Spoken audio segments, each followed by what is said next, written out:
أنا الشعب السعيد ومنبع الحكمة مع الإيمان، عسى سحب الفرج يا شعبنا تقبل إليك وفوق. هذه القصيدة تحكي وتعبر بما فيها كما هي من كلمات الشاعر أبو هاجوس فارس محمد الرازقي. هلا يا وقتنا القاسي كفى قلبي ألم واحزن، يخيب الظن في من كنت تظن من رجال الجود. هلا يا وقتنا القاسي كفى قلبي ألم واحزن، يخيب الظن في من كنت تظنه من رجال الجود. ظروف ورفقة اللي كنت تظنه محزم المليان، تقص الظهر يا جرحاه قد صار الكفو محسود. ولولا صاحب الوافي ومن هو للوفاء عنوان،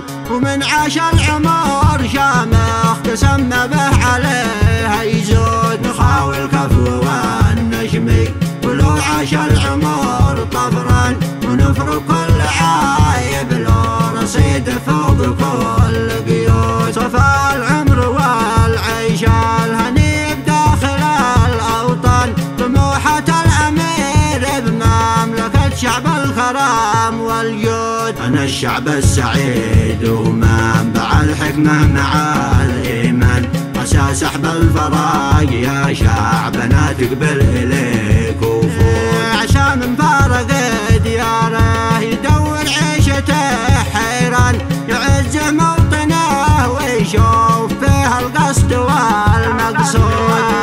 كفى في الحد والغربة نشوف أهل الوفاء تحتان، ولكن الأمل بالله وإحنا للكريم نعود. الله يا الله رجيتك واطلبك يا فرج يا رحمن، تفرج كرب من داق العنايا الواحدة